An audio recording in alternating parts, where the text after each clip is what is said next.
Coming up, more than 1 year later, a family is still searching for their lost loved one. Kentucky State Police say a man killed a family member before calling 911 to confess. Plus, we take a look at Bell County Tourism, who received grants for downtown revitalization. Dedicated to Eastern and Southern Kentucky, this is WYMT Mountain News This Morning.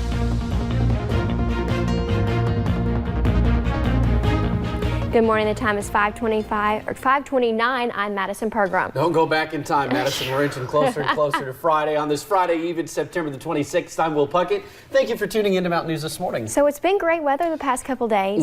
But mornings, yes. Yeah, I have a feeling it's coming to a quick end, a halt. Let's go to Brandon. He's in the studio today. Brandon, is it going to start warming up? I wish it wouldn't. Yeah, we do too. We're tired of the heat. It's fall. It's supposed to be cooler, but unfortunately the heat's coming back. But today a little bit cooler because of some rain. Let's take a look and see what's going on as we head out the door this morning. The last 6 hours, not too much, but some showers starting to get their act together, especially up north and down to the south there. Cumberland Valley back toward Lake Cumberland up into the Big Sandy.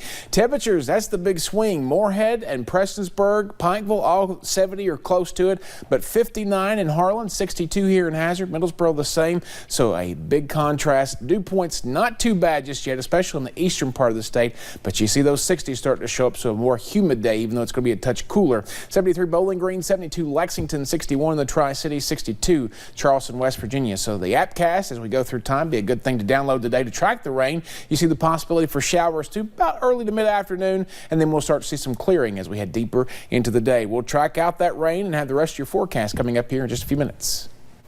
Alrighty, Brandon, thank you, sir. Well, a Letcher County man died on Tuesday in a logging accident. When state police arrived on scene off of Highway 931, they found Jimmy Branson unresponsive just outside of Whitesburg. The coroner said he died at the scene. Troopers believe a limb fell when a tree was cut down, hitting and killing Branson. He was only 48 years old. More than 1 year later, a family is still searching for their lost loved one. Tyler North went missing in Leslie County, and a week later, police found his truck burned in a field. Since then, the family has not gotten answers. They continue to search 3 to 4 days a week, and now a podcast called Unfound is bringing the case to the public. Sister Samantha Perry says she hopes it keeps Tyler's name alive. It's not going to be this big gold Easter egg, and you are going to get every answer that you want, but hopefully it'll help things make a little more sense. The podcast will be released on Friday at 2 p.m. and you can listen to it on the Stitcher app. It has been more than 2 months since Savannah Spurlock's body was found in Garrett County. Starting in January, when the Richmond mother went missing, her family used social media to organize searches, share information, and keep Savannah's name front and center.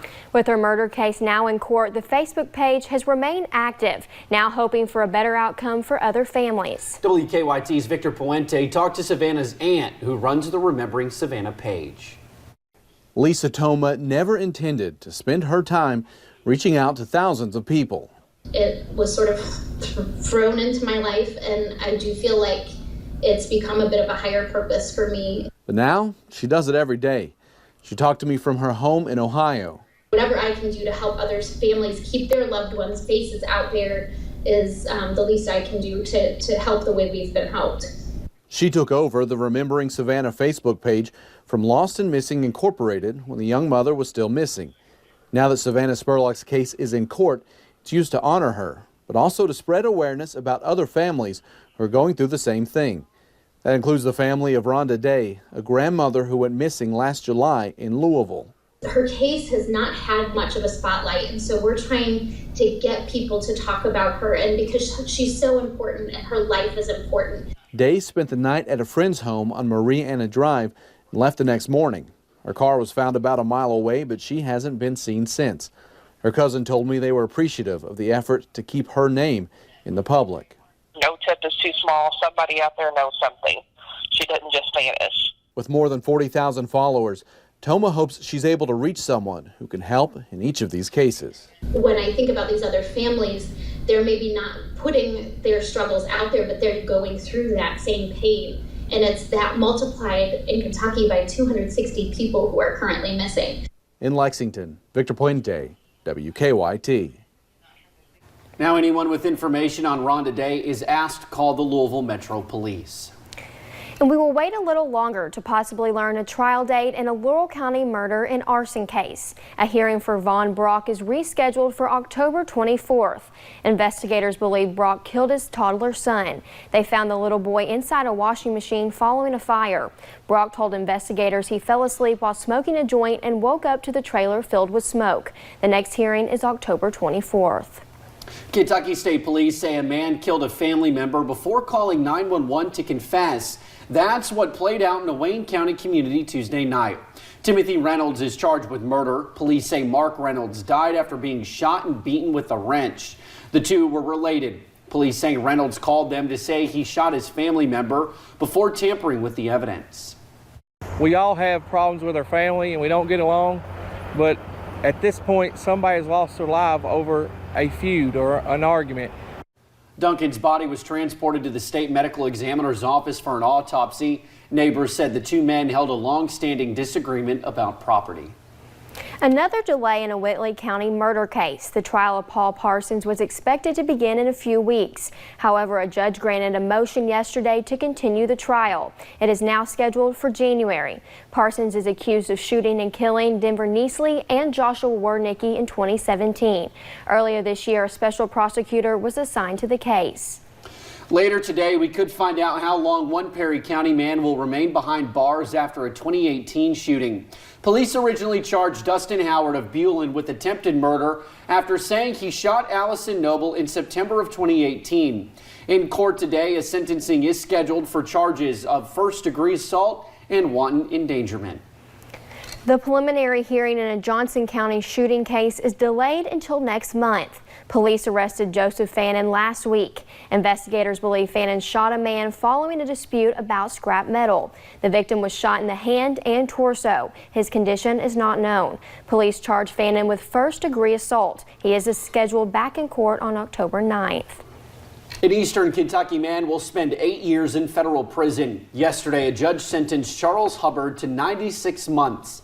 In 2018, investigators arrested Hubbard on meth-related charges. They argued he would go to Tennessee where he received meth and then sold it here in the mountains. Police say he distributed most of that meth in and around Harlan County. 21 people have been indicted for playing a role in distributing meth and heroin in West Virginia. Outside the federal courthouse in Huntington, U.S. Attorney Mike Stewart talked about what's being called Operation Flat Tire. They started making arrests at 6 o'clock yesterday morning in Akron. More were arrested in Huntington. Stewart says this was a massive operation that involved possibly more collaboration than any in southern West Virginia history. Spearheaded by the FBI and involving more than 200 law enforcement officers from West Virginia State Police to Akron Police. Stewart says those arrested were dealers and the operation marked a large-scale effort in shutting down suppliers. We do not target addicts or folks who have substance abuse disorder. We do target drug dealers, those folks bringing the supply of drugs to West Virginia, bringing those poisons that poison our kids and kill our families and just sort of destroy the fabric of our communities. He says more arrests will be coming in this operation, and he also says those who were arrested in Akron will be prosecuted in West Virginia. Across the region, people are celebrating Addiction Recovery Month. One of those celebrations is planned for Saturday in Pikeville. Debbie Bailey, pastor at Grace Fellowship Church, asked New Beginnings Church to partner in hosting a recovery celebration. During the event, resources will be available for people seeking recovery options and people who want a better understanding of addiction. New Beginnings Pastor Jared Arnett says the event is packed with community partners and is all about coming together as one to celebrate stories of hope. The event kicks off Saturday at 6:30 at New Beginnings on Main Street. Bell County Tourism have received grants for downtown revitalization. Main Street Middlesboro and Main Street Pineville jointly applied with the Chamber of Commerce for money to paint murals and update aesthetics. The grants they were approved for through the Kentucky Promise Zone totaled to around $60,000. To help divert some of that traffic off 25E into our downtown and creating a downtown that's full of arts and culture and things that people want to go and experience in person. The projects in both Pineville and Middlesboro are expected to be completed within 9 months. Well, last night, another Eastern Kentuckian made their premiere on Survivor. This is the third contestant from the region in the last 4 seasons. Elaine Stott, the Whitley County native, showcased her skills on the 39th season of the show. Here's a recap of Survivor Island of the Idols. We do want to warn you, there are spoilers ahead. From the moment Elaine and the group landed on the island, Get on top of things like quick. she started making friends within her Lyro tribe. I like your energy and your vibe. Okay. So I was thinking, you just ride one? Yeah. Her friendships on the island quickly made some look at her as a target, her biggest rival, Ronnie, taking aim. Because somebody like Elaine from a town from the middle of nowhere of Kentucky, who has had hardship her whole life, who works in a factory, sounds like a clear winner to me. I literally knew from the minute that I had the conversation with Ronnie, I knew that me and him was like this. During the immunity challenge, Elaine's tribe made dominant moves in the beginning of the challenge. Something's off. But the rival tribe, despite a slower start, solved the puzzle quicker. Wins immunity and reward. Sending Elaine's tribe to tribal council. Eileen, does Elaine make sense? The movement against Elaine grew. She was a quick target for her likability. I don't know why it is that I'm being thrown out there. And come council night, it seemed like Elaine was the one to go. Is there a part of you that's sad that you think it might be over, or is your attitude, hey, if it's over, it's over, that's the way it goes? No, I'm devastated. Yeah, I'm devastated. But in a turn of events, First person voted out.